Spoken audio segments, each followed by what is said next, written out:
Claire Moreau vivait à Lyon, dans un petit appartement aux murs décrépits, où les souvenirs s'entassaient autant que les factures. Elle avait 22 ans, mais ses yeux trahissaient un poids que peu de gens de son âge pouvaient comprendre. Depuis la mort soudaine de sa mère, 3 ans plus tôt, elle s'était consacrée entièrement à son père, Antoine, cloué au lit par une maladie pulmonaire rare et coûteuse. Elle avait abandonné l'université, mis de côté ses rêves de devenir infirmière, et travaillé sans relâche comme serveuse, caissière et parfois même femme de ménage, acceptant toutes les heures supplémentaires qu'on voulait bien lui donner. Mais cela n'avait pas suffi. La dette avait grossi, s'étirant comme une ombre envahissante sur leur vie. Les frais médicaux, les retards de loyer, les emprunts désespérés à des taux usuriers. Elle avait essayé de négocier avec la banque, mais il n'y avait plus rien à faire. L'avis d'expulsion était arrivé par courrier ce matin-là, avec la froideur administrative d'un couperet. D'ici 2 semaines, il n'aurait plus de toit. Assise à la table de la cuisine, les mains tremblantes autour d'une tasse de thé tiède, Claire regardait son père dormir sur le vieux canapé du salon, là où il passait désormais ses journées. Une sensation de vertige l'envahissait. Elle avait échoué. Il lui avait confié sa vie et elle n'avait pas su la protéger. Le téléphone vibra une fois de plus, une nouvelle relance. Elle ne décrocha pas. Ce fut à ce moment précis que quelqu'un frappa à la porte. Claire sursauta. Elle ne s'attendait à personne. En regardant par le Judas, elle aperçut un homme en costume sombre, visiblement pas un voisin ni un agent des services sociaux. Elle ouvrit prudemment. Il se présenta comme maître Lucien de la Tour, avocat au barreau de Paris. Il tenait une mallette en cuir et avait une expression neutre mais polie. « Mademoiselle Moreau, je viens vous faire part d'une proposition. Puis-je entrer ? Ce ne sera pas long. » Elle hésita, mais quelque chose dans son ton la rassura. Elle fit un pas en arrière et le laissa entrer. Il s'assit sans s'imposer, posa sa mallette sur la table et en sortit une chemise épaisse remplie de documents. « Je représente un client étranger, très influent, qui m'a mandaté pour rechercher une personne correspondant à un profil bien spécifique. Il est au courant de votre situation. Il peut régler vos dettes, offrir à votre père un accès aux meilleurs soins médicaux dans les meilleures cliniques. En contrepartie, vous devriez accepter un mariage avec lui, un mariage officiel, légalement reconnu. » Claire éclata d'un rire incrédule, pensant à une plaisanterie de mauvais goût. « C'est une caméra cachée, c'est ça ?» Mais l'homme ne souriait pas. Il ouvrit une enveloppe et en sortit plusieurs documents. Relevé bancaire, lettre de créancier, montant exact dû à l'hôpital. Il savait tout. Trop. Comment? Vous avez accès à tout ça. Mon client dispose de ressources considérables. Il m'a chargé de vous remettre cette proposition. Libre à vous de l'accepter ou non. Mais sachez que l'offre est valable uniquement pour les 10 prochains jours. Après quoi, il enverra un autre représentant à une autre jeune femme. Claire lut en silence la première page du contrat. Elle n'y comprenait pas grand-chose, mais certaines phrases lui sautaient aux yeux. Effacement complet des dettes, prise en charge médicale permanente du père, mariage sans obligation de cohabitation ou de consommation, liberté de retrait à tout moment. « C'est légal tout ça ?» murmura-t-elle, encore sous le choc. « Parfaitement. Un notaire peut l'attester. Et si vous le souhaitez, vous pouvez faire examiner le contrat par un avocat de votre choix. » Elle referma le dossier, les mains moites. Sa gorge se serrait. Tout en elle criait que c'était insensé, dangereux, irréel. Mais l'image de son père, pâle et affaibli, la ramenait à cette réalité brutale. Elle n'avait plus de solution, plus de temps, plus d'options. Maître de la Tour, voyant son trouble, se leva. « Je comprends que cela soit déroutant. Je reviendrai dans 3 jours. Prenez le temps de réfléchir, et si vous avez des questions, mon numéro est ici. » Il posa sa carte sur la table, referma sa mallette et repartit aussi calmement qu'il était venu. Claire resta seule, l'esprit en feu. Pendant des heures, elle tourna en rond dans l'appartement, relisant encore et encore le contrat, pesant l'inacceptable contre l'impossible. Et si c'était un piège? Et si cet homme, ce Cher, voulait juste la posséder? Mais que valait son refus si, dans 2 semaines, elle et son père se retrouvaient à la rue? Lorsque la nuit tomba, elle n'avait toujours pas de réponse. Mais elle savait que la question allait la hanter, jusqu'au jour où il faudrait dire oui, ou tout perdre. Claire passa les 2 jours suivants dans un état de veille étrange, comme suspendue entre 2 mondes. Le matin, elle préparait le petit déjeuner de son père comme si rien n'avait changé. Elle répondait à ses sourires faibles, à ses questions douces, mais derrière chaque geste se cachait une tension silencieuse. Chaque fois que le téléphone sonnait, que le facteur passait ou qu'un bruit sur le palier la faisait sursauter, elle sentait son cœur se contracter. Elle n'avait parlé à personne de la visite de l'avocat. Pas à son père, pas à sa meilleure amie Julie, pas même à elle-même à voix haute, comme si prononcer cette absurdité pouvait la faire devenir encore plus réelle. Pourtant, les documents étaient là, bien réels eux aussi, étalés sur la petite table de la cuisine. Claire les avait lus une dizaine de fois. Chaque mot, chaque clause. Tout y était limpide. Le contrat proposait un mariage avec un homme qu'elle n'avait jamais rencontré. En échange, la totalité des dettes serait réglée. Un appartement de standing serait mis à sa disposition et surtout, son père bénéficierait d'un traitement médical privé dans un centre spécialisé avec suivi à domicile, infirmier disponible 24 heures sur 24 et tout ce dont il aurait besoin jusqu'à la fin de sa vie. C'était une promesse démesurée, presque obscène, de confort, de sécurité, de répit. Mais il y avait aussi une étrange liberté dans ce document. Aucune clause ne l'obligeait à des rapports physiques. Aucune obligation d'enfant, de fidélité ou de cohabitation prolongée. Il était écrit noir sur blanc que si elle souhaitait partir, elle le pourrait, sans poursuite, sans représailles, sans que les avantages déjà reçus ne soient retirés. Tout semblait conçu pour ne pas l'effrayer, pour la séduire sans brutalité. Et c'était précisément cela qui l'inquiétait. Le 3e jour, à la même heure, Maître de la Tour frappa de nouveau. Claire ouvrit avant même qu'il ne termine son 2e coup. Elle portait un pull trop grand, les cheveux noués à la hâte et les yeux cernés d'insomnie. « Vous avez réfléchi » demanda-t-il d'un ton neutre. Elle hocha la tête, puis le fit entrer. Il s'assit à la même place que la fois précédente, avec la même précision méthodique. Claire, cette fois, n'attendit pas qu'il sorte quoi que ce soit de sa mallette. « J'ai une question. Pourquoi moi ?» Il leva les yeux vers elle, et pendant une seconde, une lueur d'humanité traversa son regard d'habitude impassible. « Mon client m'a demandé de trouver une femme qui ne soit ni ambitieuse ni intéressée, quelqu'un qui ait connu des sacrifices, la douleur, mais qui ait conservé sa dignité. Nous avons mené des recherches. Vous avez un dossier scolaire brillant, mais vous avez quitté vos études. Vous n'avez aucun casier judiciaire. Vous travaillez depuis l'adolescence. Vous avez refusé l'aide sociale à plusieurs reprises, mais vous vous êtes occupé de votre père sans jamais vous plaindre. Vous êtes rare, mademoiselle Moreau, et cela, il l'a vu. » Claire eut un frisson. Elle ne savait pas si elle devait se sentir flattée ou observée. Il veut une femme comme ça pour épouse. Il veut une présence, une forme de paix peut-être. Je ne peux pas parler en son nom, mais je peux vous garantir que l'offre est sincère et qu'il n'y a aucun piège. Elle se leva, alla jusqu'à la fenêtre et regarda la rue en bas. Les voitures passaient comme si de rien n'était. La vie continuait. Une femme sortait de la boulangerie avec une baguette sous le bras. Un enfant à trottinette zigzaguait entre les passants. Pendant ce temps, elle, Claire Moreau, se retrouvait à considérer un mariage avec un inconnu comme seule porte de sortie. « Si j'accepte, quand devrais-je partir ?» demanda-t-elle sans se retourner. « Demain matin. Un vol privé vous attendra à l'aéroport de Lyon-Bron. Vous serez accueilli à Abu Dhabi par une équipe qui s'occupera de vous. Le mariage civil aura lieu dans 3 jours, dans le respect des lois locales et de vos droits. Vous serez libre de rester ou de repartir à tout moment. La seule chose qu'il vous demande, c'est d'essayer, pas de l'aimer, juste d'essayer. » Elle inspira profondément. C'était vertigineux. Elle sentait qu'un pas de plus la ferait basculer dans une vie dont elle ne connaissait rien. Mais que lui restait-il ici?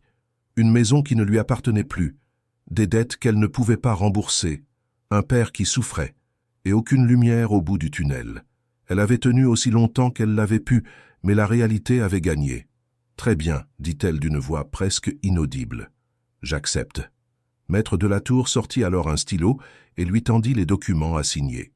Elle les parapha un à un, les mains tremblantes, sentant à chaque signature un morceau d'elle-même se détacher de l'ancienne Claire.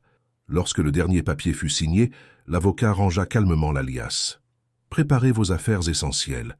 Une voiture viendra vous chercher à 6 heures du matin. Le reste suivra par fret diplomatique si nécessaire. Voici votre passeport, déjà visé. Tout est prêt. » Il déposa le petit livret rouge sur la table. Claire le prit, l'ouvrit. Sa photo, son nom, une page tamponnée avec une autorisation d'entrée pour les Émirats. Tout était déjà en place. C'était donc réel. Elle ne rêvait pas. Le soir venu, elle prépara une petite valise. Elle ne prit que le nécessaire. Quelques vêtements simples, une photo de sa mère, un carnet dans lequel elle écrivait depuis l'adolescence. Elle alla ensuite s'asseoir près de son père, qui dormait profondément, la respiration lourde. Elle lui caressa doucement la main, longtemps, sans dire un mot. Il ne savait rien. Il ne saurait rien pour le moment. Tout ce qu'elle voulait, c'était qu'il aille mieux, qu'il vive. À minuit, elle se coucha, mais ne dormit pas.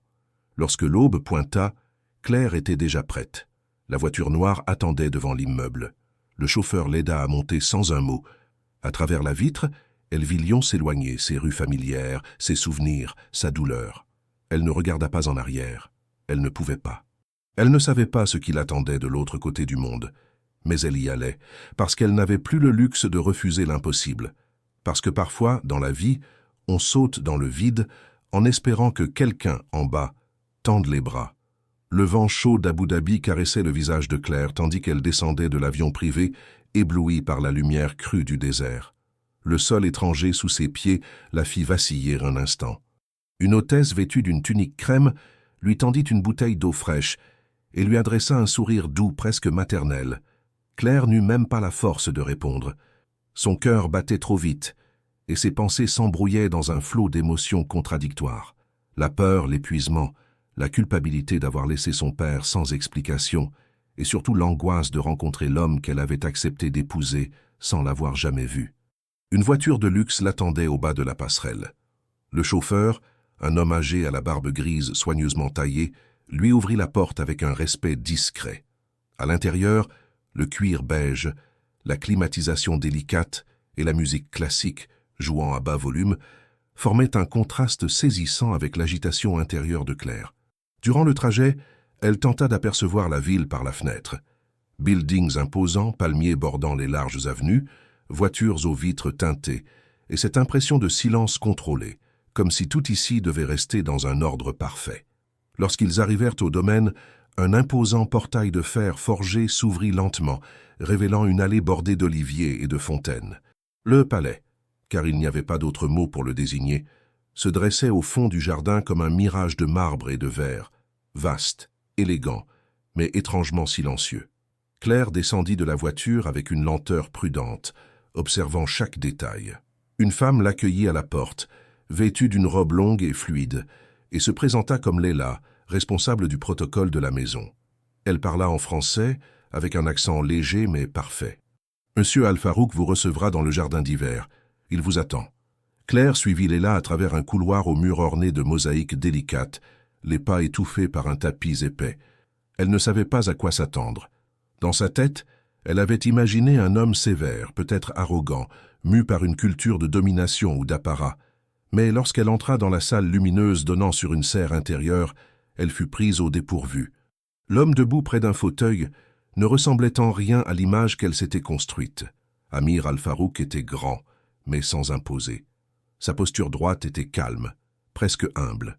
Il portait une tenue traditionnelle blanche d'une simplicité élégante. Son visage, bien que marqué par quelques rides légères, trahissait une douceur inattendue. Pas de regard perçant, pas de sourire forcé, juste des yeux sombres, profonds, qui la fixèrent avec une attention pure. Claire sentit ses genoux se dérober légèrement sous la surprise. « Bonjour Claire », dit-il en français, avec une voix basse, posée, étonnamment chaleureuse. Elle hocha la tête, incapable de répondre immédiatement. Il s'approcha sans brusquerie, la main tendue. « Je suis Amir, je suis heureux que vous soyez arrivé en sécurité. » Sa poignée de main fut brève, respectueuse, presque distante. Aucun geste déplacé, aucun mot à double sens. « J'espère que le voyage n'a pas été trop fatigant. » Claire retrouva un peu de sa voix. « C'était confortable, merci. » Il sourit, mais sans insister, puis lui fit signe de s'asseoir. Leila apporta du thé à la menthe et disparut discrètement, les laissant seuls. Le silence qui suivit n'était pas pesant, mais suspendu, comme si Amir attendait qu'elle prenne l'initiative. Elle le détailla à la dérobée. Il ne portait pas de montre, pas de bijoux ostentatoires, rien qui trahissait la richesse colossale qu'on lui attribuait. Et pourtant, tout dans son environnement respirait le raffinement. « Je comprends que tout cela soit étrange, dit-il enfin. Je ne veux pas vous brusquer. Ce mariage, je n'en attends rien que ce que vous serez prête à donner. » Claire le regarda avec prudence. « Pourquoi moi ?» Il inclina légèrement la tête, pensif. « Parce que vous êtes différente. On m'a parlé de vous, de votre histoire. J'ai demandé à ce qu'on vous contacte, mais c'est vous qui avez accepté. Vous avez eu le choix. Et je respecte ce choix plus que tout. » Elle sentit une tension se desserrer imperceptiblement dans sa nuque. Il ne mentait pas. Du moins, s'il mentait, il le faisait avec un art si subtil qu'elle ne pouvait le détecter. « On se marie dans 3 jours, dit-elle, comme pour s'en convaincre elle-même. « Oui, mais d'ici là, je veux que vous vous sentiez libre. Ce palais est à vous. Vous pouvez rester ou partir à tout moment. Il n'y aura aucune pression. Et si après le mariage vous voulez revenir en France, je vous accompagnerai jusqu'à l'aéroport. » Elle le fixa, déconcertée. « Et votre intérêt là-dedans » Il haussa légèrement les épaules. « La solitude n'est pas toujours choisie. Elle s'impose parfois, même aux plus puissants. J'ai assez de richesses. Ce que je cherche, c'est une présence qui ne m'est pas achetée. Je veux que vous soyez ici parce que vous l'avez décidé, pas parce que vous y êtes forcé. » Un silence suivit, long, mais curieusement apaisant. Claire ne savait pas quoi penser. Tout cela semblait trop parfait pour être vrai. Et pourtant, elle ne percevait aucune menace dans ses paroles. Pas d'arrogance, pas de double jeu. « Puis-je visiter les lieux ?» demanda-t-elle, cherchant à rompre cette bulle d'intimité trop soudaine. « Bien sûr. Léla vous accompagnera si vous le souhaitez. Ou seule. Où vous voulez. » Elle se leva. Il fit un pas en arrière, lui laissant tout l'espace. « Merci, dit-elle. Je vais prendre un peu de temps. Prenez tout le temps qu'il faudra, Claire. » Elle quitta la pièce sans se retourner, mais dans sa poitrine, quelque chose avait bougé. Ce n'était pas de la confiance encore, mais ce n'était plus de la peur non plus. Les 3 jours précédant la cérémonie passèrent dans une étrange suspension. Claire s'installait peu à peu dans ce nouveau monde, entre exploration prudente et interrogation constante. Le palais n'était pas froid ni imposant, comme elle l'avait d'abord imaginé. Il regorgeait de petits espaces paisibles, une bibliothèque remplie de livres en plusieurs langues, un patio intérieur où les fontaines chuchotaient à toute heure, une salle de musique contenant un vieux piano désaccordé mais charmant. Léla, toujours présente sans être envahissante, lui expliqua avec une douceur constante les coutumes de la maison, les horaires, les gestes de respect culturel à observer.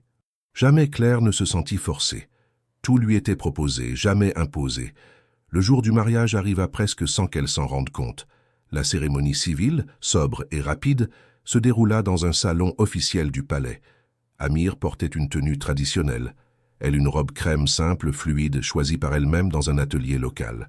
Il n'y eut ni fête, ni effusion, ni invité tapageur. 2 témoins, un notaire, quelques signatures. Et ce fut tout. Pas de baiser, pas de promesse d'éternité. Un simple contrat scellé dans un calme presque solennel. Mais quelque chose dans les yeux d'Amir ce jour-là la troubla. Il ne souriait pas comme un homme qui obtenait ce qu'il voulait, mais comme quelqu'un qui respectait ce qu'il venait de recevoir. Le soir venu, Léla lui annonça que le dîner de noces aurait lieu à 20h dans la salle à manger Et. Claire s'y rendit avec une appréhension sourde. Elle n'avait pas mangé de la journée. L'estomac noué, elle ne savait pas si c'était la peur, l'épuisement ou autre chose qu'elle n'osait nommer. Lorsqu'elle entra dans la pièce, elle fut surprise par la simplicité de la scène. Une table pour 2, couverte d'une nappe blanche, quelques bougies, des assiettes en porcelaine fine, et une lumière douce qui baignait la pièce. Amir était déjà là, debout, vêtu d'une chemise noire ouverte au col, sans bijoux, sans montre. Lorsqu'il la vit, il se contenta d'incliner légèrement la tête. « Bonsoir, Claire. »« Bonsoir, répondit-elle, la voix sèche. Il lui tira la chaise avec un naturel presque désarmant. Lorsqu'elle s'assit, il prit place en face d'elle, et un serveur discret apporta les premières assiettes, une soupe légère, un pain chaud, un plat principal au parfum d'Orient. Aucun vin, bien sûr, juste de l'eau et du thé. Le repas se déroula dans un silence presque total. Amir ne tenta aucune conversation. Il la regardait parfois brièvement, puis baissait les yeux avec une pudeur qu'elle ne comprenait pas encore. Claire mangeait peu, chaque bouchée semblant trop lourde. À plusieurs reprises, elle sentit ses mains trembler. Quand le dessert arriva, une pâtisserie au miel qu'elle n'effleura même pas, elle n'y tint plus. « Pourquoi faites-vous ça » demanda-t-elle brusquement. Il releva la tête, surpris. Ce silence, cette distance, ce calme excessif. On vient de se marier, non? Vous êtes censé, mais je ne sais pas, vouloir quelque chose. Il la regarda longtemps, sans un mot, puis posa lentement sa cuillère. Je veux que vous soyez bien. C'est tout. Rien ne m'intéresse qui ne vous soit offert volontairement. Elle le fixa, sceptique. Vous attendez quelque chose. Tout le monde attend quelque chose. Je vous ai dit dès le début que vous pouviez partir quand vous le voudriez. Ce n'est pas une menace. C'est un fait. Si vous décidez que cette vie n'est pas pour vous, je veillerai personnellement à ce que votre retour se fasse en sécurité et que votre père continue à recevoir les soins dont il a besoin. Rien ne changera. Elle sentit sa gorge se serrer. Elle ne s'attendait pas à cette réponse. Elle pensait à des faux-semblants, des mots enjôleurs qui masqueraient l'attente réelle d'un homme de pouvoir. Mais il n'y avait rien de cela dans son ton. Pas de calcul, pas de séduction. Juste une constance calme, désarmante, presque frustrante. Après le repas, Léla la conduisit à la chambre qui lui était désormais assignée. Elle s'attendait à quelque chose d'opulent, d'étouffant.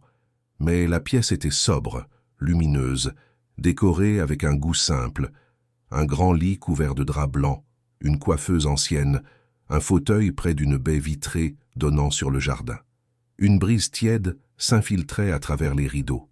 Claire entra, hésitante, puis se retourna vers Léla. « Et il va venir ici ?» La femme secoua la tête avec douceur. « Non, madame, il a ses appartements. Il n'entrera pas sans votre demande. » Claire resta seule, figée au centre de la pièce. La nuit de noces, ce mot, ce mythe, cette attente. Et pourtant, ici, rien. Juste du vide. Pas de menace, pas de désir imposé. Juste elle, seule avec ses pensées. Elle s'assit sur le lit, incapable de se déshabiller. Son corps était tendu comme une corde, chaque muscle prêt à fuir. Elle repensait à chaque moment du dîner, chaque regard, chaque silence. Elle ne comprenait pas cet homme, elle ne comprenait pas cette absence d'attente. 1 heure plus tard, elle sortit de la chambre pour aller chercher de l'eau. En passant près du petit salon adjacent, elle aperçut une silhouette allongée sur un canapé dans la pénombre. C'était Amir, vêtu d'un simple pantalon et d'une chemise entr'ouverte, endormi sur le côté. Un livre tombait de sa main. Il ne ronflait pas, ne bougeait presque pas. Claire resta là, silencieuse, à l'observer à travers la porte entr'ouverte. Pourquoi dormait-il là? Avait-il pensé qu'elle viendrait le chercher? Ou voulait-il simplement lui laisser l'impression qu'il était là, mais jamais trop proche? Le lendemain matin, en se réveillant, elle trouva sur sa coiffeuse un petit mot plié. Un papier épais, une encre noire, une écriture soignée. Une seule phrase y était inscrite « La confiance ne se demande pas ». Elle se mérite. À Claire relut la phrase plusieurs fois, le cœur battant. Elle ne savait pas si elle devait se sentir émue, agacée, troublée. Mais ce qu'elle ressentait, c'était une certitude nouvelle. Elle n'était pas une marchandise. Et il ne la traitait pas comme telle. Elle déposa le mot dans le tiroir de sa table de chevet. Elle ne savait pas ce que cette vie lui réservait, mais quelque chose en elle avait changé. Pas beaucoup.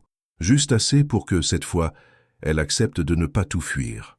Les jours qui suivirent la nuit de noces furent marqués par une routine étrange, presque irréelle. Claire, bien que officiellement mariée, vivait dans une aile du palais où le silence dominait. Amir, fidèle à ce qu'il avait promis, ne se montrait que rarement. Il apparaissait parfois au repas, le plus souvent dans le grand jardin où il lisait ou travaillait avec ses conseillers. Jamais il ne s'imposait. Il la saluait avec politesse quand leurs chemins se croisaient, puis s'éclipsaient sans attente. Et pourtant, malgré cette distance physique, Claire sentit qu'il se rapprochait d'elle d'une manière inattendue, subtile, presque imperceptible. Tout commença avec une première lettre, déposée un matin sur la table de sa coiffeuse. Pas d'enveloppe, pas de signature. Une feuille pliée en deux, écrite à la main, avec une encre noire fine et une écriture élégante. Elle la découvrit en revenant de la bibliothèque, après avoir passé l'après-midi à feuilleter un recueil de poésie française. En la lisant, elle sentit quelque chose se tendre en elle. Quand j'étais enfant, je passais des heures à observer les étoiles du toit de la maison. Ce n'était pas la beauté du ciel qui me fascinait, mais l'idée que, quelque part, d'autres que moi regardaient le même ciel. Cela me faisait me sentir moins seule. Ah, Claire resta un long moment à relire ces lignes. Ce n'était ni une déclaration, ni une tentative de séduction. C'était une confidence, une faille peut-être. Et surtout, c'était sincère. Les jours suivants, d'autres lettres suivirent, toujours courtes, toujours laissées à des endroits inattendus, entre les pages d'un livre qu'elle empruntait, glissées dans une serviette de table posée au bord de la fenêtre. Chaque mot semblait avoir été choisi avec soin, comme si Amir cherchait à se dévoiler sans imposer sa voix. Il parlait de son enfance, de sa mère morte trop tôt, d'un père distant et sévère qui lui avait appris le pouvoir mais jamais l'amour. Il racontait sa jeunesse solitaire dans des écoles étrangères, les responsabilités tombées trop tôt sur ses épaules, et cette impression constante d'être observé sans jamais être réellement vu. Le jour où mon père m'a confié la direction de la fondation, il m'a dit « Tu ne dois jamais faire confiance à personne, même pas à toi-même. » J'ai cru qu'il avait raison. Pendant des années, je n'ai fait qu'agir sans jamais sentir. C'est plus facile de régner que de vivre. Ah, Claire, malgré elle, se surprit à attendre ses lettres. Elle n'y répondait pas, mais elle les gardait toutes, les relisait le soir dans son lit, les pliait soigneusement et les rangeait dans une boîte en bois trouvée au fond d'un placard. Ce lien épistolaire devenait un fil entre eux, une manière pour elle d'approcher Amir sans être confrontée à sa présence. Et ce qu'elle lisait modifiait peu à peu l'image qu'elle avait de lui. Derrière la posture sereine se cachait une solitude aussi grande que la sienne.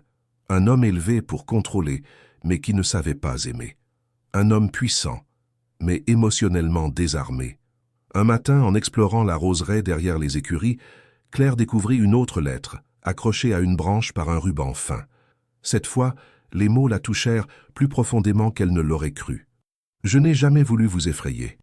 Je sais que votre présence ici est un choix difficile, mais je veux que vous sachiez que, chaque jour, je respecte ce choix plus que vous ne pouvez l'imaginer. Vous êtes libre, et je vous suis reconnaissant d'exister dans ce lieu où, avant vous, il n'y avait que silence. » Ah, elle resta longtemps là, parmi les fleurs, incapable de bouger. Elle n'était pas naïve. Elle savait que les mots pouvaient mentir, que les gestes pouvaient masquer des intentions cachées. Mais rien dans ces lettres ne sonnait faux. Pas une phrase ne cherchait à la contraindre, à la séduire, à la posséder. Ce n'était pas une parade, c'était une offrande. Une façon pour lui de lui dire « Je suis ici si un jour tu veux venir ». Un soir, en rangeant ses affaires, elle découvrit une dernière lettre, cette fois plus longue. Elle s'assit sur le lit, l'ouvrit avec précaution et la lut d'une traite, les larmes aux yeux. « Je ne dors que rarement la nuit, pas par insomnie, mais parce que le silence me parle. Il m'explique ce que je ne comprends pas dans le jour. Je vous observe parfois, pas comme un homme regarde une femme, mais comme un lecteur regarde un poème. Vous êtes mystérieuse, claire et opaque à la fois. Je ne vous comprends pas, et c'est ce qui me touche. Vous ne jouez pas, vous ne réclamez rien. Vous êtes là, simplement, et cela suffit pour que ce lieu ait un peu moins froid. Je ne vous demande pas de m'aimer, ce serait injuste. Je vous demande seulement de ne pas me fuir, et si un jour vous sentez en vous le besoin de parler, je vous écouterai. Pas comme un mari, pas comme un maître, juste comme un homme qui a encore tout à apprendre. » Claire referma la lettre lentement, le souffle court. Cette fois, elle ne pouvait plus prétendre que cela ne l'atteignait pas. Quelque chose en elle bougeait, se fissurait. Ce n'était pas de l'amour, pas encore, mais ce n'était plus du rejet. Et surtout, pour la première fois, elle sentait qu'elle existait aux yeux de quelqu'un pour ce qu'elle était, et non pour ce qu'on attendait d'elle. Ce soir-là, elle descendit dîner dans la salle à manger principale. Amir était déjà là. Elle s'assit en silence, comme toujours. Mais à la fin du repas, au lieu de se lever immédiatement, elle resta un moment puis murmura presque timidement « Merci pour vos mots ». Il releva les yeux, surpris, mais ne dit rien. Il se contenta de hocher la tête, comme si ce simple remerciement valait toutes les réponses. Ce fut leur premier échange direct depuis des jours. Bref, mais lourd de sens. Et dans ce petit silence, cette fois, il n'y avait ni malaise, ni peur. Seulement une promesse discrète que quelque chose lentement était en train de naître. Depuis plusieurs jours, une routine apaisante s'était installée entre Claire et Amir. Ce n'était pas une proximité faite de gestes ou de confidences murmurées, mais un équilibre délicat entre la présence et la distance. Ils se croisaient souvent dans les jardins, partagèrent parfois un repas dans un silence paisible, et surtout, ils échangeaient des regards où s'écrivait, à défaut de mots, un début de confiance. Claire n'avait plus peur de le croiser. Elle n'évitait plus les pièces où il pouvait se trouver. Elle s'habituait, sans même s'en rendre compte, à ce rythme fait d'attention discrète et de silence respecté. Elle se sentait écoutée, même lorsqu'elle ne parlait pas. Un après-midi, Leila vint la trouver alors qu'elle lisait dans la véranda. Elle lui annonça que le cheikh recevrait des invités importants le soir même et que sa présence était souhaitée au dîner. Claire fut saisie par une brève hésitation. Depuis son arrivée, elle n'avait rencontré que peu de gens et tous faisaient preuve d'une discrétion presque excessive. L'idée de devoir paraître, sourire, répondre à des questions, l'angoissait plus qu'elle ne voulait l'admettre. Leila, sans insister, lui proposa de choisir parmi plusieurs tenues préparées par les couturiers de la maison. Claire opta pour une robe bleu nuit, sobre, élégante sans être ostentatoire, assortie d'un châle léger. Rien dans sa tenue ne criait l'opulence, mais tout respirait une élégance silencieuse qui lui ressemblait. Lorsque Claire entra dans la grande salle à manger ce soir-là, son regard fut immédiatement attiré par l'ampleur du lieu. Une longue table, éclairée par des lustres finement sculptés, des invités en habits traditionnels ou en costume occidental, une ambiance calme mais animée par de nombreuses discussions feutrées. Amir, debout à l'entrée, vint à sa rencontre dès qu'il la vit. Il ne la toucha pas, ne la prit pas par le bras, mais la salua avec un regard qui disait clairement qu'il était heureux de la voir là. « Je suis honoré que vous soyez venue, Claire. » Elle hocha simplement la tête, puis il lui désigna sa place à sa droite. Ce simple geste, l'avoir placée près de lui, sans pour autant la mettre au centre de l'attention, lui permit de se détendre un peu. À table, on parlait plusieurs langues. Arabe, anglais, parfois français. Les conversations portaient sur l'économie, les œuvres sociales, les partenariats culturels. Claire écoutait attentivement, découvrant un autre visage d'Amir. Il était respecté, profondément. Pas seulement parce qu'il était riche ou puissant, mais parce qu'il parlait avec calme, n'interrompait personne et posait des questions pertinentes, sincères. Il ne cherchait pas à briller. Il construisait, mot après mot, une atmosphère où chacun se sentait écouté. Ce fut en observant cela que Claire sentit, pour la première fois, naître une forme d'admiration. Elle avait vu en lui un homme prudent, réservé, presque distant. Ce soir, elle voyait un homme capable de fédérer, de faire parler les autres avec bienveillance. Il n'imposait pas. Il suscitait. Il ne flattait pas. Il valorisait. Mais ce qui la toucha le plus, ce ne fut pas ce qu'il disait aux autres, mais la façon dont il se comportait avec elle. Jamais il ne la mit en avant pour se glorifier d'avoir une épouse étrangère. Jamais il ne la força à parler. À plusieurs reprises, elle surprit des regards posés sur elle, parfois curieux, parfois interrogateurs. Mais Amir chaque fois détournait doucement les conversations lorsqu'il sentait que Claire pouvait être mal à l'aise. Il ne répondait pas à sa place. Il ne la protégeait pas comme une chose fragile, mais comme une personne dont la liberté d'être devait être respectée. Et puis, il y eut ce moment, celui qu'elle ne pourrait plus oublier. Alors qu'un des invités évoquait un souvenir de jeunesse, une anecdote drôle, tout le monde éclata de rire. Claire aussi sourit. Qu'au même moment, elle leva les yeux vers Amir. Il riait doucement lui aussi, mais dès qu'il croisa son regard, il détourna aussitôt les yeux, presque avec pudeur, comme s'il ne voulait pas l'envahir par sa propre joie. Ce geste si simple la bouleversa. Ce n'était pas de la timidité, c'était une forme de respect rare, délicate, comme s'il voulait lui dire « Je suis là, mais je ne franchirai jamais la limite que vous n'aurez pas choisie. » Elle passa le reste du dîner absorbée par cette image. Les discussions se poursuivaient autour d'eux, les plats s'enchaînaient, le vin coulait pour ceux qui en buvaient, mais elle restait fixée sur ce simple détail. Ce regard fuyant, non par honte, mais par considération. Ce geste invisible aux yeux des autres, mais si clair pour elle. Après le repas, les invités se dispersèrent dans les salons. Certains discutèrent autour d'un piano, d'autres allèrent fumer des cigares sur la terrasse. Amir proposa à Claire de marcher un peu dans le jardin éclairé. Elle accepta, sans savoir vraiment pourquoi. Ils marchèrent lentement entre les allées bordées de buissons taillés. L'air était doux, chargé de jasmin. « Vous vous êtes sentie à votre place ce soir ?» demanda Amir sans la regarder. « Je ne sais pas encore, » répondit-elle honnêtement, « mais je ne me suis pas sentie déplacée. Et c'est déjà beaucoup. » Il acquiesça, le regard tourné vers l'horizon noir de la nuit. « Vous avez écouté plus que vous n'avez parlé. C'est une qualité rare, Mais sachez que si un jour vous souhaitez prendre la parole, tous ici vous écouteront. » Claire sentit une émotion étrange monter en elle. Ce n'était pas de la gratitude, c'était plus ancien, plus enfoui. Une reconnaissance d'être enfin vue non comme une étrangère à apprivoiser, mais comme une égale à entendre. Ils s'arrêtèrent un instant près d'une fontaine. L'eau brillait à la lumière des lanternes suspendues.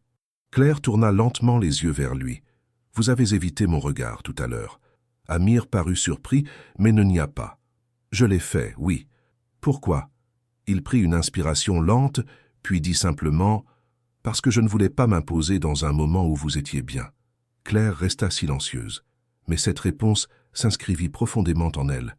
Dans un monde où tant d'hommes s'imposaient, exigeaient, prenaient sans attendre, lui choisissaient de s'effacer. Par respect, par choix. Et ce choix valait plus que toutes les promesses. Ce soir-là, en regagnant sa chambre, Claire ne se sentit pas conquise. Elle ne se sentit pas amoureuse, mais elle se sentit en sécurité. Et dans son cœur, un fil, discret mais solide, commençait à se tendre entre elle et cet homme qu'elle avait tant redouté. Non pas un fil de dépendance, mais un fil de reconnaissance, et peut-être, un jour, de confiance réelle. Le lendemain du dîner, Claire se leva avec une étrange sensation au creux de la poitrine. Elle n'était pas agitée ni oppressée, mais quelque chose avait changé.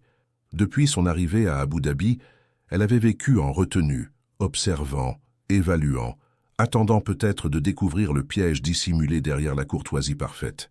Mais le dîner de la veille avait fissuré ses défenses. Pas par les mots prononcés, mais par les silences respectés, les regards détournés au bon moment, les gestes mesurés qui l'avaient rassurée sans qu'elle le réalise pleinement. Et c'était cette confiance discrète, presque imperceptible, qui lui donnait ce matin-là une forme d'élan nouveau.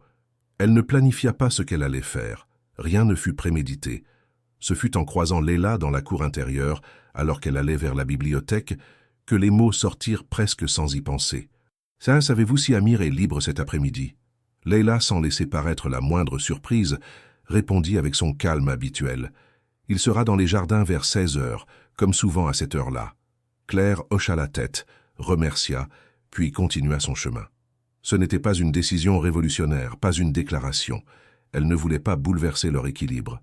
Mais pour la première fois, elle ressentait le besoin non pas d'attendre qu'il vienne vers elle, mais de franchir elle-même quelques pas. Non pas pour lui faire plaisir, mais parce qu'elle voulait, sincèrement, apprendre à le connaître sans ses filtres. À 16 heures précises, elle marcha jusqu'au jardin. L'air tiède de la fin d'après-midi baignait les allées d'une lumière dorée. Elle portait une robe légère, ses cheveux remontés en un chignon simple. Lorsqu'elle aperçut Amir, assis sous une pergola recouverte de jasmin, un carnet ouvert sur ses genoux, elle s'arrêta un instant, juste pour l'observer. Il écrivait, concentré, sa main avançant lentement sur le papier. Ce n'était pas un homme en représentation, pas un milliardaire exhibant sa fortune. C'était un homme seul, plongé dans ses pensées. Elle s'approcha doucement. « Je peux m'asseoir » Il releva les yeux, visiblement surpris, puis se leva aussitôt pour lui tirer une chaise. « Bien sûr, c'est votre jardin autant que le mien. » Elle s'installa. Le silence les enveloppa un moment, mais cette fois, il n'était ni pesant ni gêné. Il avait la texture d'un échange en attente, d'une possibilité. « Vous écrivez souvent » demanda-t-elle en désignant le carnet. « Le plus souvent possible. Ce n'est pas toujours bon, mais cela me fait du bien. Ce sont des lettres, des journaux, des idées, un peu de tout, des réflexions, des souvenirs, des choses que je n'ose pas dire à voix haute. » Elle sourit, touchée par l'honnêteté de sa réponse. « Vous m'avez écrit beaucoup de choses. Je ne voulais pas envahir votre espace, mais je voulais que vous sachiez qui je suis. Sans masque. Vous ne portez pas de masque, Amir. » Il la regarda, surpris, et ce fut la première fois qu'elle l'appela ainsi, sans distance, sans protocole. Il ne répondit pas, mais son regard s'adoucit. « J'aimerais marcher un peu, dit-elle. Vous venez ?» Il acquiesça sans un mot, rangea son carnet et l'accompagna le long de l'allée principale. Ils marchèrent côte à côte, lentement, en silence d'abord, puis la parole vint naturellement. Claire lui posa des questions simples, humaines. Ce qu'il aimait manger, s'il avait des amis proches, comment il passait ses journées. Il répondait avec une sincérité sans ostentation. Il parlait peu de ses affaires, beaucoup plus de sa passion pour l'architecture ancienne, de son attachement au désert, de ses souvenirs d'enfance, de sa mère, de la mer qu'il allait voir parfois en secret pour se sentir libre. « Vous ne parlez jamais de votre père, dit-elle à un moment. Il baissa les yeux, prit une inspiration. Il a été une présence imposante. J'ai longtemps cru qu'il m'avait tout donné, mais avec le temps, je réalise qu'il m'a aussi volé certaines choses. La douceur, la spontanéité, la capacité d'aimer sans se méfier.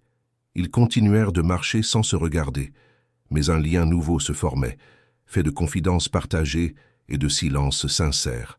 Le vent se leva légèrement, soulevant les feuilles mortes et les effluves de fleurs. Claire sentit son châle se défaire de ses épaules. Il glissa au sol. Elle se baissa pour le ramasser, mais Amir fut plus rapide. Il se pencha, ramassa le tissu, puis sans un mot le lui remit en place sur les épaules. Il ne toucha pas sa peau. Ses gestes furent de précis, respectueux, presque rituels. Mais dans cette simplicité, Claire sentit une chaleur inattendue.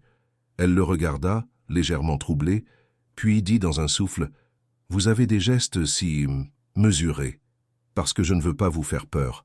Et si je n'avais plus peur ?» Il la fixa, et pour la première fois, son regard s'attarda dans le sien.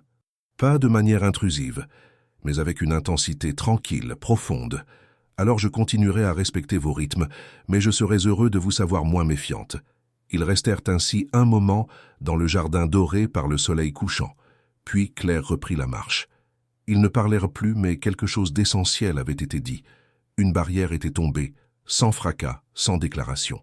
Ce soir-là, dans sa chambre, Claire relut certaines lettres qu'elle avait rangées soigneusement. Mais cette fois, elle ne les lut pas avec distance.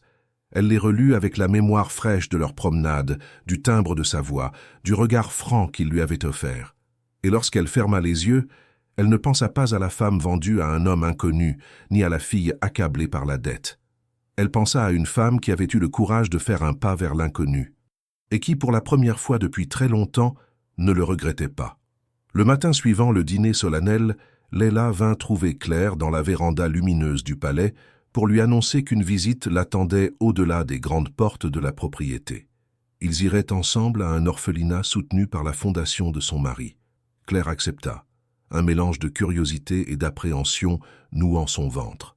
Elle ne savait rien du passé d'Amir, sauf quelques mots glissés dans les lettres.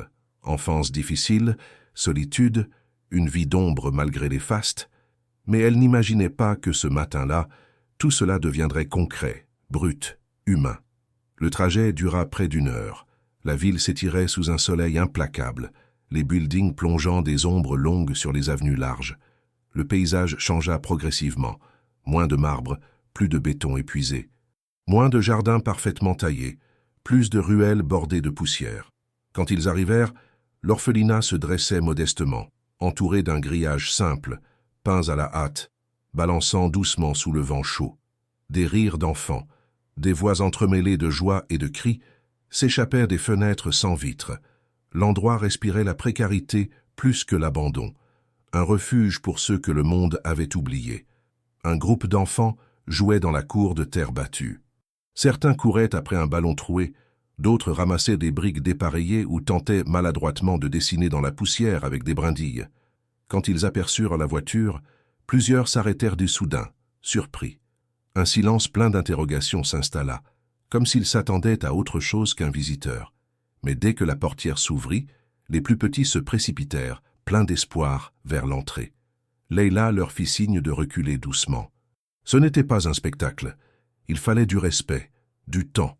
Claire sentit son cœur se resserrer devant la pauvreté des lieux, un bâtiment ancien, des murs fissurés, des fenêtres condamnées par des planches usées, peu de mobilier et un immense sentiment d'insécurité contradictoire avec l'accueil qu'ils essayèrent de donner.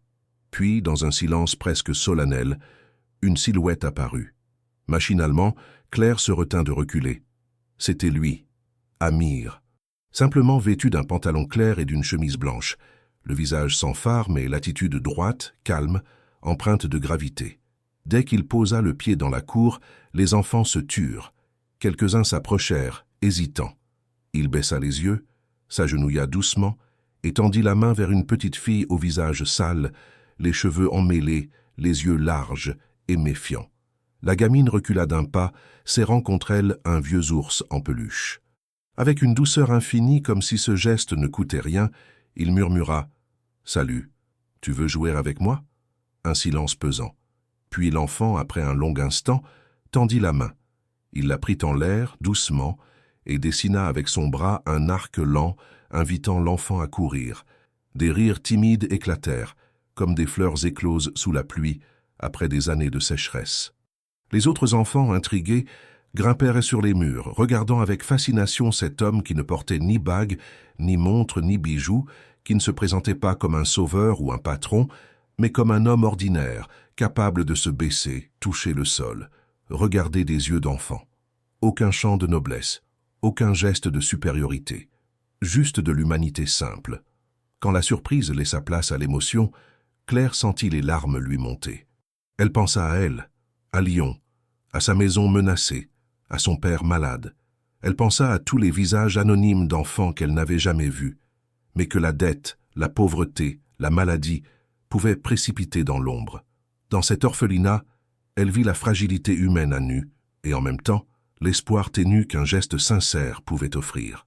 Après un long moment, un des responsables vint s'approcher. Il salua Amir avec respect, comme on salue un bienfaiteur, mais sans exagération. Une trentaine d'enfants furent rassemblés dans une petite cour intérieure, où les attendant quelques bancs de bois, un seau d'eau claire, des morceaux de pain simple. Le responsable invita les visiteurs à s'asseoir, les enfants autour. La chaleur collait à la peau, les murs suintèrent la poussière, mais les enfants riaient, mangeaient avec avidité, partageaient entre eux un pain trop dur, quelques gouttes d'eau, et la dignité retrouvée d'un après-midi où quelqu'un s'intéressait à eux. À la fin du repas, imprévisible pour Claire, un garçon d'environ 10 ans s'approcha d'elle. Il la regarda droit dans les yeux, comme s'il pesait le poids de son regard. Sa voix fut posée, sereine. « Tu es avec le monsieur qui aide les enfants ?» demanda-t-il simple. Elle hocha la tête, incapable de parler. Une boule se forma dans sa gorge. Elle baissa les yeux, honteuse de ce qu'elle avait pris pour acquis, que les orphelinats étaient des lieux de misère abstraite, mais pas des vies brisées, des corps affamés, des cœurs meurtris. Le garçon sourit faiblement, mais avec une force tranquille. Il hocha la tête avec foi. « Alors merci, parce qu'ici, certains pensent qu'on n'existe pas. » Ces mots tombèrent sur elle comme une pierre lourde. Elle releva les yeux et croisa le regard d'Amir. Il la regardait, oui, mais ce n'était pas un regard d'orgueil, c'était un regard de compassion, un regard qui reconnaissait l'existence de ses enfants, et maintenant aussi la sienne, non plus comme une épouse payée, une passagère du destin, mais comme une possible alliée de leur cause commune. Dans la voiture, sur le chemin du retour, le silence s'installa. Ce n'était pas un silence de malaise, mais de recueillement. Les images de la cour, des enfants, du garçon, de la fillette au ballon, de la poussière mêlée à des rires, s'imprimaient dans la mémoire de Claire. Elle ne parlait pas. Elle regardait le paysage défiler, le ciel d'un bleu éclatant, l'asphalte brûlant, les palmiers se penchaient sous le vent. Elle ne comprenait pas tout de l'homme à ses côtés, de l'homme qu'était cet Amir, mais une chose devenait évidente. Son rôle ici n'était pas de posséder, ni de dominer, mais de protéger ce que le monde avait rejeté. Quand ils arrivèrent au palais, la fatigue la submergea. Elle monta à sa chambre sans prononcer un mot, se délesta silencieusement de la robe de soirée, glissa ses mains sous ses draps. Elle resta allongée un long moment, fixant le plafond, repensant au garçon, à la fillette, à l'enfant qui l'avait remercié. Une colère douce monta en elle, colère contre le destin, contre l'injustice, contre les regards qui ignorent les enfants comme s'ils n'étaient qu'un poids. Et dans cette colère, une résolution muette se forma. Si elle allait vivre ici, ce ne serait pas comme une prisonnière dorée. Elle serait utile. Elle veillerait. Elle apporterait sa part de dignité à ceux qui n'en avaient plus. Le lendemain, au petit déjeuner, elle ne dit rien. Mais lorsqu'elle croisa le regard d'Amir, celui-ci y lut quelque chose qui n'était ni peur, ni gratitude, ni soumission.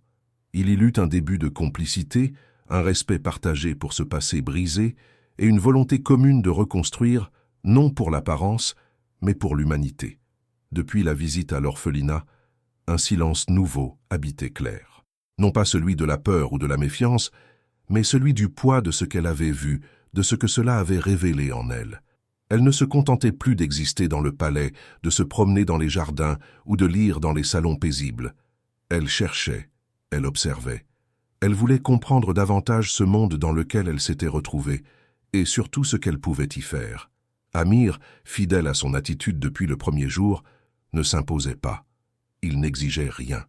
Il n'interrogeait pas. Mais il semblait percevoir ce mouvement intérieur chez elle. Il la regardait avec une attention discrète, presque fraternelle, et c'était précisément cette absence d'attente qui donnait à Claire l'espace de se transformer. Un matin, alors qu'elle était assise dans la bibliothèque, plongée dans un dossier de la Fondation humanitaire, son téléphone vibra. L'écran affichait un numéro français, un numéro de l'hôpital. Son cœur se serra aussitôt. Elle décrocha, la main tremblante, le souffle suspendu. La voix à l'autre bout était celle d'une infirmière qu'elle connaissait, une des rares qu'il avait toujours traitées avec empathie malgré leurs difficultés de paiement. Elle parlait doucement, mais sans détour. L'état de santé de son père s'était aggravé. Une infection pulmonaire s'était installée, menaçant sérieusement ses fonctions vitales. Les médecins faisaient leur possible, mais la situation devenait critique. Il allait falloir prendre des décisions, rapidement. Claire sentit le monde se resserrer autour d'elle. Elle remercia l'infirmière, raccrocha et resta immobile, le téléphone encore en main. Les murs du palais semblaient trop blancs, trop lisses, trop silencieux. Pendant une minute, elle redevint cette jeune femme de Lyon, sans ressources, sans plan, seule avec le poids du monde sur les épaules.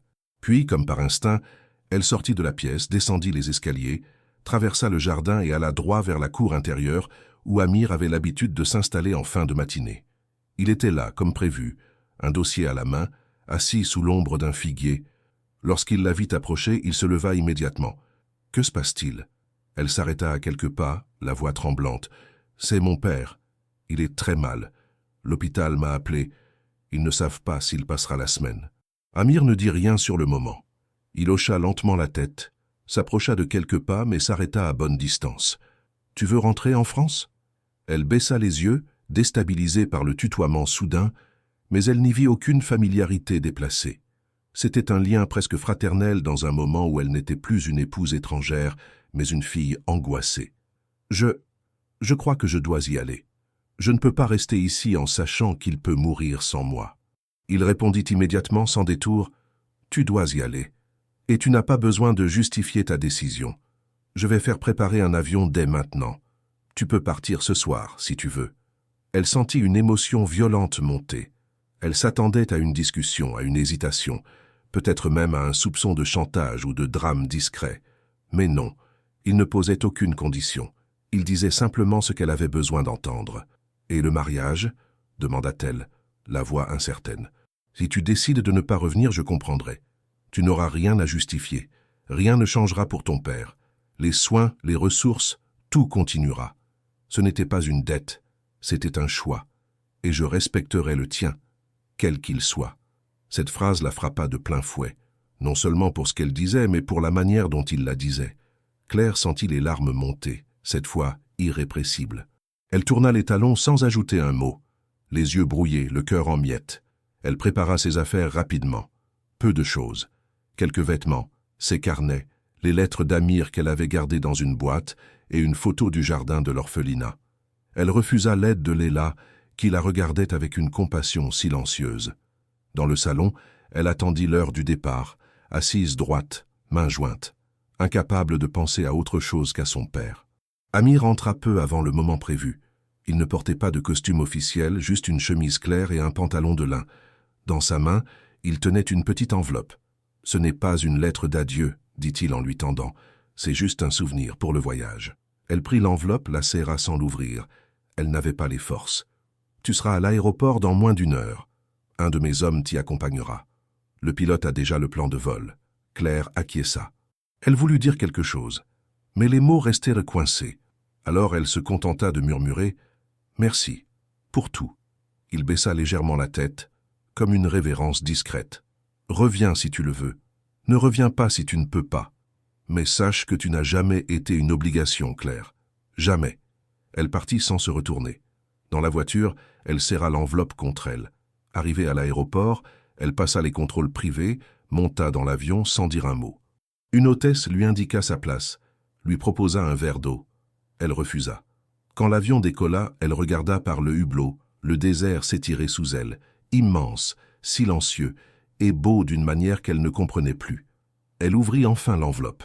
À l'intérieur, une simple feuille, sans signature. Il y a des départs qui ne sont pas des fuites. Il y a des absences qui n'annulent pas les liens. Sois là où ton cœur doit être. Rien de plus, rien de moins. Elle referma les yeux. Ce n'était pas une promesse. Ce n'était pas un rappel. C'était une libération. Et paradoxalement, c'était peut-être aussi le plus beau des attachements. L'avion atterrit à Lyon dans la fraîcheur grise d'une fin de soirée.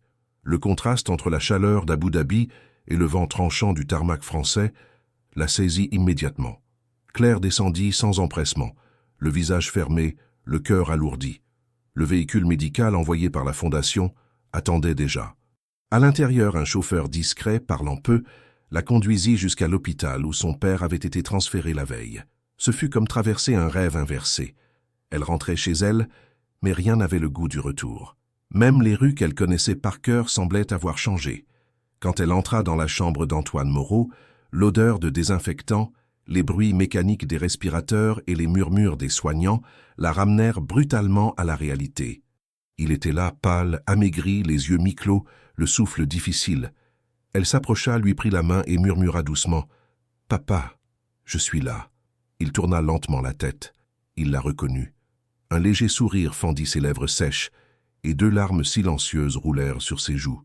Elle resta à ses côtés toute la nuit, sans dormir, sans bouger, à écouter sa respiration hachée, à serrer cette main qui lui avait tant donné. Pendant les jours qui suivirent, elle veilla sans relâche, parlant peu mais agissant toujours, réglant les soins, coordonnant les traitements, refusant les visites inutiles. Le personnel soignant fut exemplaire. Aucun retard, aucun manquement. Claire comprit que tout cela était géré à distance, sûrement par Amir, mais il n'y eut aucun appel, aucune pression. Rien que l'efficacité silencieuse d'un soutien total. 1 semaine passa. L'état de son père, d'abord critique, se stabilisa. Les médecins prudents parlèrent de rémission partielle. Il restait faible, dépendant, mais hors de danger immédiat. Claire sentit une pression se desserrer en elle. Une nuit, alors qu'elle s'endormait dans le fauteuil près du lit, il lui serra la main et murmura « Tu es heureuse là-bas ?» Elle resta un moment sans répondre. Puis, dans le noir, elle souffla « Je ne sais pas encore, mais je crois que je ne suis plus malheureuse. » Il hocha faiblement la tête. Puis, comme s'il avait attendu ce moment, il laissa ses paupières se refermer. Le lendemain, Claire sortit de l'hôpital pour la première fois depuis son retour. Elle marcha dans les rues de Lyon, passant devant les vieux cafés, les librairies, les arrêts de bus. Tout lui semblait familier et pourtant, rien ne l'appelait plus. Elle ne retrouvait pas sa place. Ce monde-là, celui de la survie, du combat permanent, n'était plus le sien. Pas parce qu'elle se croyait supérieure désormais, mais parce qu'elle avait changé. Elle ne voulait plus se battre à contre-courant. Elle voulait construire, aider, respirer.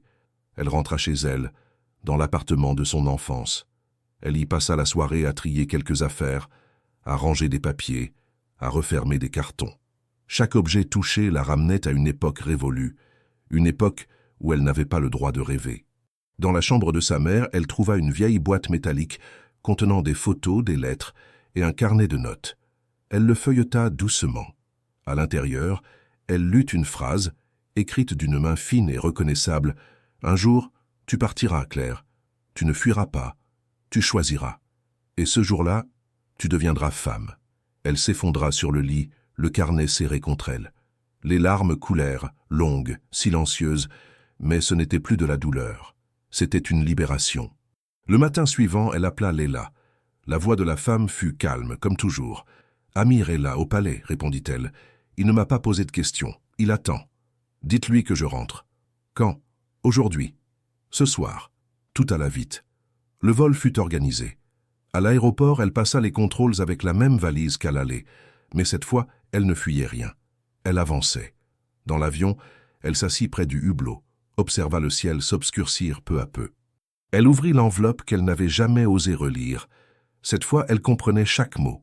Ce n'était pas une lettre d'adieu, mais un pont tendu vers un retour. Quand elle atterrit à Abu Dhabi, la nuit était tombée. Une voiture l'attendait. Elle monta sans un mot. Le trajet lui sembla plus court qu'à l'aller, peut-être parce qu'elle ne doutait plus, peut-être parce qu'elle savait ce qu'elle voulait. Le portail du palais s'ouvrit lentement. Les jardins étaient éclairés par des lanternes douces. Le silence était total, mais accueillant. Elle descendit seule, la valise à la main. Personne ne vint à sa rencontre. Aucun serviteur, aucune formalité. Elle avança dans la cour principale, son cœur battant plus fort à chaque pas. Et là, dans l'encadrement de la grande porte, elle le vit. Amir, immobile, debout, vêtu simplement. Il ne s'avança pas. Il la regardait mais ne bougeait pas, comme s'il craignait qu'un geste de trop ne la fasse repartir. Claire fit encore 2 pas, puis elle s'arrêta. Elle posa la valise au sol, et dans un souffle, elle dit « Je suis rentrée ». Il ne répondit pas tout de suite. Son regard se troubla. Il cligna des yeux, une fois, une autre, puis ses lèvres tremblèrent légèrement. Il ne pleura pas, mais Claire sut qu'il retenait quelque chose de plus fort qu'un mot. Il ne sourit pas non plus, mais tout son visage disait ce qu'il n'osait pas formuler. Elle fit un pas de plus. Il recula d'un demi-mètre par réflexe. Elle sourit, doucement. « Je ne suis pas venu pour repartir, pas cette fois. » Il abaissa légèrement la tête, puis, sans la toucher, il dit d'une voix rauque « Bienvenue chez toi, Claire. » Et dans le silence doré du palais, pour la première fois, elle sentit qu'elle n'était pas une invitée, ni une épouse imposée, mais une femme qui avait choisi, et dont le choix changeait tout. Les jours qui suivirent son retour furent différents de tout ce que Claire avait vécu jusque-là. Rien n'était plus comme avant, et pourtant, tout semblait avoir trouvé sa juste place. Amir ne posa aucune question. Il ne chercha pas à comprendre les raisons précises de son retour, ne tenta pas de saisir ce qu'elle avait vu ou ressenti en France. Il accueillit simplement sa présence comme une évidence, avec la même douceur silencieuse qui avait toujours été la sienne. Mais cette fois, Claire n'était plus une présence flottante, incertaine.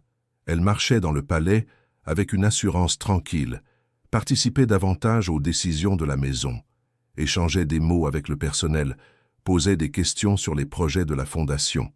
Elle n'était plus une étrangère. Elle devenait une partie de ce lieu, non par devoir mais par choix. Amir l'observait, toujours discret, souvent en retrait, mais avec une attention qui ne faiblissait jamais. Il n'attendait rien, mais il était là, à portée. Et cette disponibilité constante, cette façon d'être sans envahir, devenait peu à peu un socle sur lequel Claire s'autorisait à poser les pieds. Un soir, alors que le soleil s'éteignait lentement derrière les palmiers, elle le rejoignit dans la cour intérieure. Il lisait un dossier assis sur le banc de pierre qu'il affectionnait. Lorsqu'il la vit approcher, il referma les documents et se redressa légèrement. « Je te dérange » demanda-t-elle. « Jamais. » Elle resta debout un instant, le regard perdu dans les jeux d'ombre que traçait la lumière décroissante. « Tu veux marcher un peu ?» Il hocha la tête, se leva sans un mot et l'accompagna à travers les allées du jardin. Le silence les enveloppait, apaisant. Mais ce soir-là, Claire sentait que ce qu'elle avait à dire ne pouvait plus attendre. Ils marchèrent longtemps, sans but précis, avant de s'arrêter dans un coin isolé, près d'un petit bassin où flottaient quelques nénuphars. L'eau miroitait doucement, et l'air tiède semblait suspendu autour d'eux. « J'ai peur, Amir, » murmura-t-elle soudain. Il ne répondit pas immédiatement. Il la regarda, attentif, sans l'interrompre. « J'ai toujours eu peur, » poursuivit-elle. « De l'avenir, du manque, de la maladie de mon père. De perdre, de ne pas suffire, de n'être qu'un fardeau pour les autres.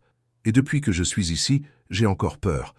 Mais ce n'est plus la même peur. » Elle s'interrompit, baissa les yeux. « Maintenant, j'ai peur de m'attacher, de ressentir quelque chose. Parce que si je ressens, je pourrais perdre à nouveau. Et je ne sais pas si je supporterais une perte de plus. » Amir ne dit toujours rien. Il écoutait, il attendait, comme toujours. « Personne ne m'a jamais attendu, Amir. Personne n'a jamais dit « reste si tu veux ». On m'a toujours laissé partir, ou on a voulu me garder pour de mauvaises raisons. Elle releva les yeux vers lui. « Mais toi, tu m'as laissé libre, et c'est ça qui me fait peur, parce que ça me donne envie de rester. Et je ne sais pas comment vivre avec cette envie. » Il s'approcha d'un pas, doucement, lentement, puis s'arrêta. Il leva la main, mais ne la toucha pas. Il laissa juste sa paume ouverte, à quelques centimètres d'elle. « Claire, ce que tu ressens, je le comprends. Moi aussi, j'ai vécu dans la crainte.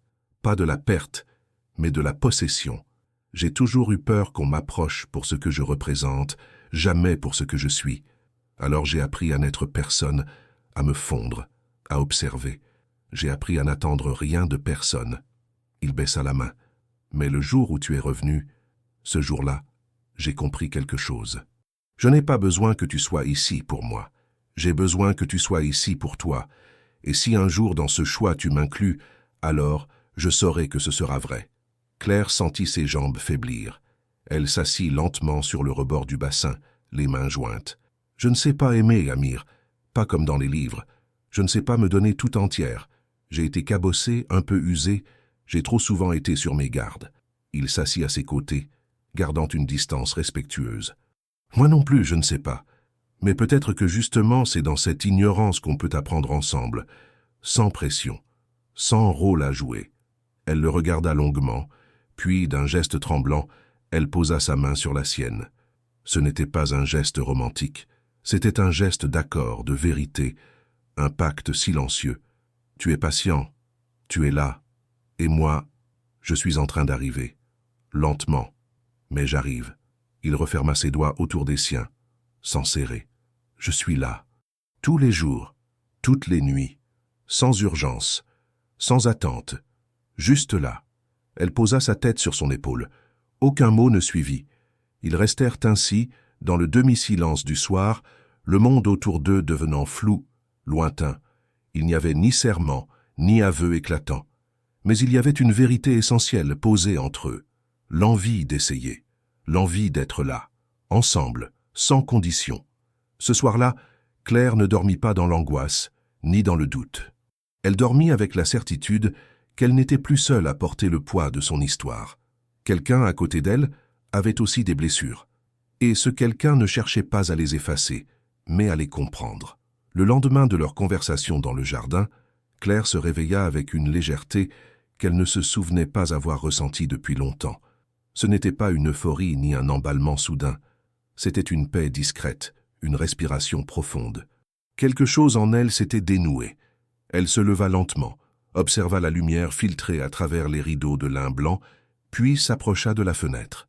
Le palais semblait calme, baigné par une lumière dorée du matin, et pour la première fois, elle le regarda sans se sentir étrangère. Elle prit son petit déjeuner dans le jardin d'hiver, seule.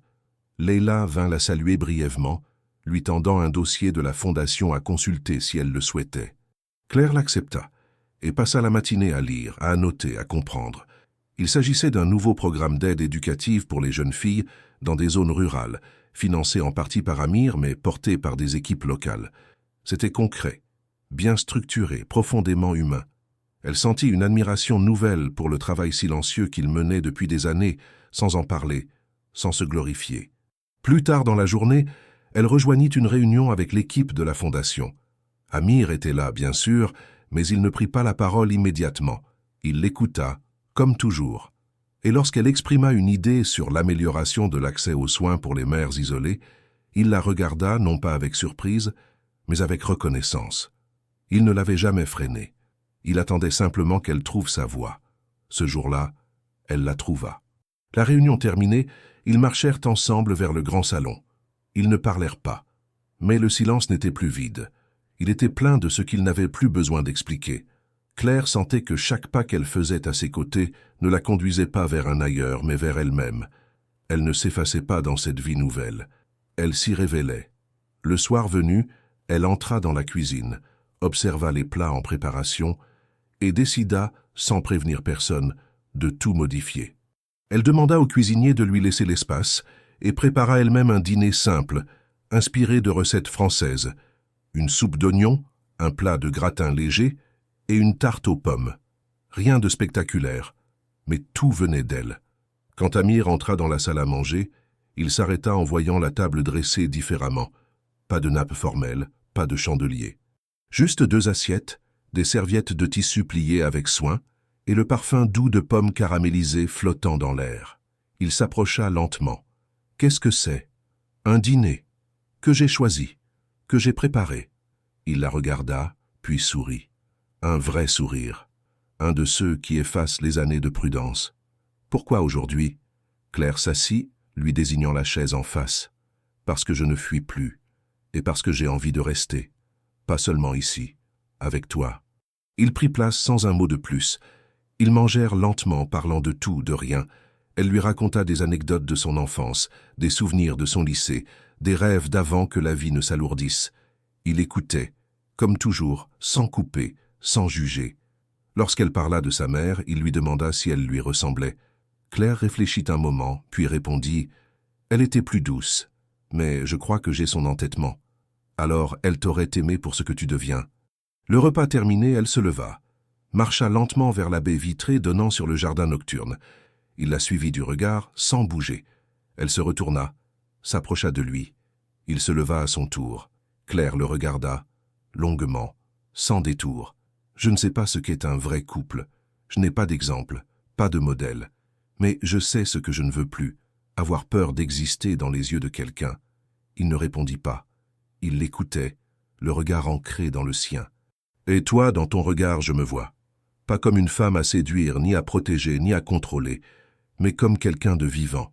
Il fit un pas vers elle, lentement, toujours sans la toucher. Alors reste vivante avec moi.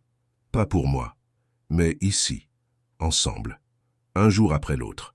Elle sourit. Pour la première fois, un sourire entier qui ne se cachait pas derrière une prudence.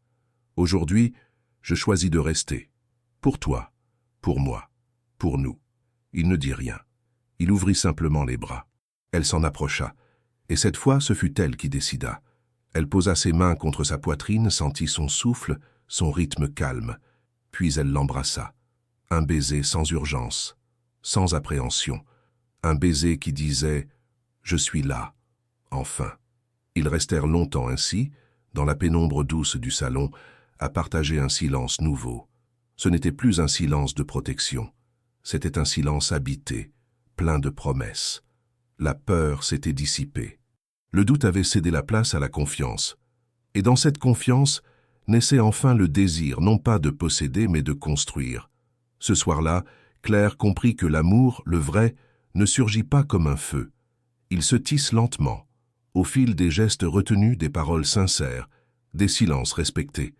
Et que parfois le plus grand courage n'est pas de partir, mais de rester. Le mois suivant fut une métamorphose douce et progressive. Le palais, autrefois perçu par Claire comme un décor figé et étranger, se transforma en un espace vivant. Elle ne se contentait plus d'y vivre, elle l'habitait. Elle en connaissait les allées, les pièces calmes, les recoins de silence, les lieux de lumière. Les couloirs n'étaient plus des passages, ils devenaient des repères. Et dans chaque pièce, dans chaque geste quotidien, se dessinait peu à peu une forme d'intimité sereine entre elle et Amir. Leur relation n'était pas spectaculaire, pas faite de gestes excessifs ni de promesses gravées dans le marbre, mais elle était solide, construite sur l'écoute, sur les regards partagés, sur les responsabilités acceptées ensemble. Claire s'impliquait activement dans la fondation, assistait aux réunions, proposait des idées, visitait les centres de soins. Elle n'était plus la femme du Cher aux yeux des autres. Elle était claire, présente, compétente, engagée. Amir, de son côté, n'avait rien changé à sa manière d'être. Il restait discret, respectueux, et plus que jamais attentif à ne pas empiéter sur l'espace de Claire. Mais dans son regard, dans sa posture, il y avait quelque chose de nouveau, une paix rare, une forme de joie tranquille qui ne cherchait pas à s'afficher, mais qui irradiait. Il n'était plus un homme seul dans un palais trop vaste. Il était un homme avec une partenaire, pas une ombre à ses côtés, une présence pleine. Un matin, en consultant les nouvelles, Claire reçut un appel de la clinique de Lyon. La voix au bout du fil était joyeuse, presque excitée. Son père allait mieux, bien mieux. L'infection avait disparu, et les spécialistes estimaient qu'un retour à domicile était envisageable. Elle écouta longuement, émue, puis raccrocha et resta silencieuse, les yeux fixés sur les lignes de lumière projetées par les stores. Elle descendit au salon, trouva Amir dans la véranda, un livre ouvert sur les genoux. Elle s'approcha, lui prit la main et dit simplement « Je veux aller le chercher ». Il referma le livre sans un mot, puis hocha la tête. « Tu veux que je t'accompagne ?»« Non, je veux lui montrer que je vais bien, et que je peux le ramener cette fois, non pas dans la maison de Lyon, mais chez moi. » Elle quitta Abu Dhabi 3 jours plus tard. Cette fois, ce n'était pas un départ en urgence ni un vol dicté par la peur. C'était une décision sereine. Elle arriva en France, salua les infirmières qui l'avaient soutenu dans les moments les plus difficiles et alla chercher son père à la clinique. Lorsqu'il la vit entrer, il sut immédiatement. Il ne demanda rien. Il ne fit aucun commentaire. Il ouvrit simplement les bras et elle s'y glissa, comme une enfant qui retrouve sa place. Ils voyagèrent ensemble dans un confort discret. Claire s'occupa de chaque détail. Et quand ils arrivèrent au palais, sous le soleil déclinant, ce fut elle qui ouvrit les portes, qui guida son père à travers les allées, qui lui montra la chambre préparée avec soin, les coussins à la française, les livres préférés placés sur la table de nuit. Il regardait tout cela avec des yeux surpris, parfois émus, mais ne posait aucune question. Lorsqu'il rencontra Amir, ce fut dans le jardin, sous une pergola ombragée. Les deux hommes se saluèrent avec une politesse digne, presque solennelle. Mais pas de tension, pas de suspicion. Juste deux hommes qui savaient ce qu'était la souffrance et qui reconnaissaient en l'autre quelqu'un de sincère.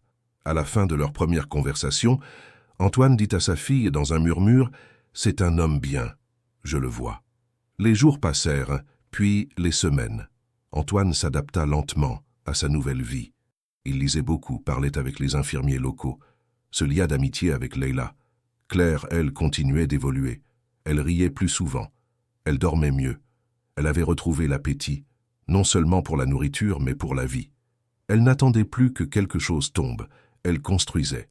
Un matin, alors que la chaleur était douce et que l'agitation du palais semblait suspendue, Amir entra dans la pièce où elle consultait des rapports de la fondation. Il s'approcha, déposa devant elle une petite boîte de bois sombre. Elle leva les yeux, intriguée. Il ne dit rien. Elle ouvrit. À l'intérieur, une alliance, simple, en or mat, aucune pierre, aucune inscription. Elle le regarda, le souffle suspendu. « Tu veux que je la remette ?» Il répondit doucement. « Non, je veux que nous la choisissions à nouveau, ensemble. Pas parce que nous avons signé un contrat, mais parce que nous avons construit quelque chose. Pas pour apaiser un destin, mais pour sceller un avenir. » Elle ne dit rien tout de suite. Elle prit la bague, la glissa à son doigt. Elle n'avait jamais été superstitieuse. Mais ce geste, cette fois, n'était pas symbolique. Il était réel, concret, profond. Elle se leva, marcha vers lui et l'enlaça sans hâte. Pas un geste de cinéma, juste une vérité. Ils se marièrent à nouveau dans une petite cérémonie au jardin, entourés de quelques proches, d'enfants de l'orphelinat, de collaborateurs de la fondation, de Leila, de son père. Pas d'apparat, pas de faste. Juste deux personnes qui avaient traversé des solitudes, des doutes, des frontières, et qui se retrouvaient, par choix, par respect, par amour. Ce soir-là, Claire regarda le palais baigné dans la lumière du crépuscule. Il n'était plus immense, il n'était plus froid, il était leur maison. Elle sentit Amir s'approcher, poser une main discrète dans son dos. Elle tourna la tête, le regarda et dit simplement « Je n'ai plus peur ». Et ce fut vrai.